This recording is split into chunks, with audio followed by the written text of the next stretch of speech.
Experience is the currency that you use to add new cards to your deck between scenarios. A summary of how it works is found on page 3 of the campaign guide and page 5 of the rules reference under the heading Campaign Play.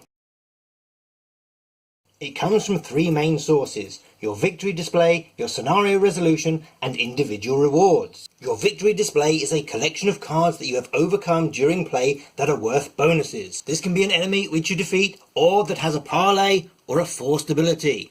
These don't go to the discard pile, they go to the victory display, which is just a fancy name for keeping them all together out of play until the end of the game. Remember that victory is a part of a card's text box, so if a card has its text box blanked, it will go to the discard pile instead. As well as on enemy cards, victory points can also be found on treachery and player cards, as this card from the Miskatonic Museum set shows.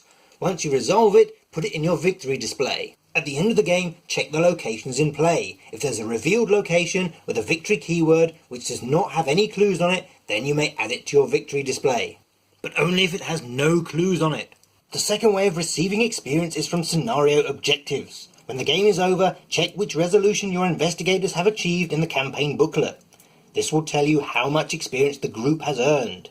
Total up all of the experience points, and remember, cards may be worth more than 1 experience. Each player receives this many experience to record in the campaign log. You don't divide it up, everyone receives this total amount. Sometimes a scenario will single out a specific investigator, such as the lead investigator, to receive an additional individual reward. Only they receive these experience points, not the whole group. Likewise, there are some cards that reduce the amount of experience an individual or group earns. The most common method of spending experience is to buy higher level cards. Investigators' deck building guidelines on the back of their cards. This will tell you what restrictions they have in terms of classes you can pick from and levels of cards you must observe. And also any keywords that are restricted for your investigator. You may then spend experience points to purchase cards you have access to. For each white pip on a card you must spend 1 experience point. So if Daisy had 6 experience to spend, Cryptic Research costs 4 and that would leave her 2. There is a minimum spend of 1 experience point per card, so if you were purchasing a 0 level card, it would still cost you 1 experience. For every card you purchase, you must remove 1 from your deck. All the investigators released to date have a deck limit of 30 cards. You cannot choose to be above or below this amount, but remember, some cards that you have to put into your deck don't count towards this 30 card limit. An exception to this is permanent cards. A card with a permanent keyword does not count towards your deck limit, so when you purchase one, you don't have to remove a card. You can also choose to upgrade your cards. If there was a level 2 card in your deck and there was a level 4 version available, you could choose to pay the difference in pips, which would be 2. Upgrading also has a minimum spend of 1. Currently there are no cards released in the core set which meet this criteria, but expect to see them in the future. The other thing to spend your experience on is a side story. These scenarios can be played between any 2 games of a campaign and will have a cost in experience that you must pay to participate. You do not have to spend all or any of your experience. You can save it up to afford more expensive cards in the future, or wait and see what your deck is lacking before making any new purchases. Experience is specific to the investigator, however. You cannot transfer it between investigators, and you cannot carry it over from one investigator to the next if your current investigator is killed or leaves play.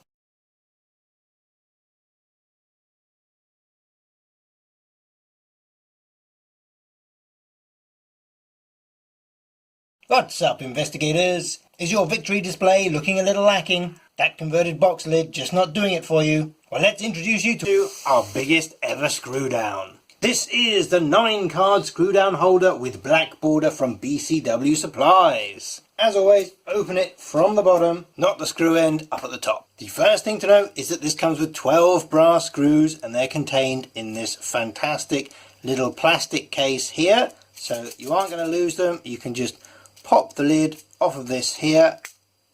There you go, and they're all ready for use. Isn't that fantastic?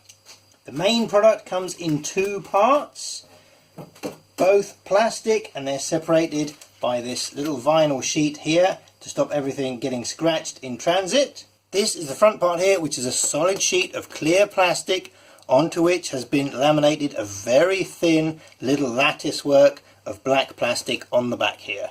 Remove the loose vinyl insert here, and you see the back of the product, which again is one piece of clear plastic, and it's got 9 recesses.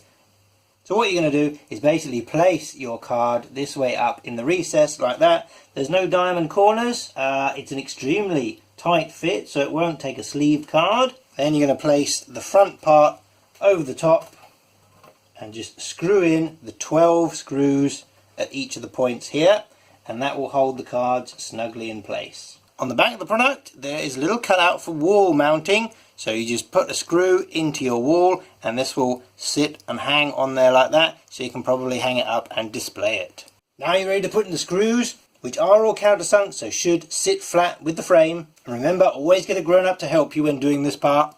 Personally, we do corner to corner for the 4 corners, and then you do opposite screws and just work your way around and fill in the whole thing. An important thing to remember with screw down products is that the screws will bite directly into the plastic. There's no pre-existing thread there, so if you over tighten them, then they'll basically just keep going round and round and round and round and round and round. Now if all goes well, stand it up,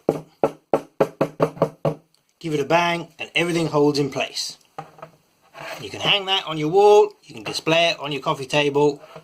The great thing about the Victory keyword is that it only appears on cards which are in portrait mode at the moment, which makes this an amazing investment.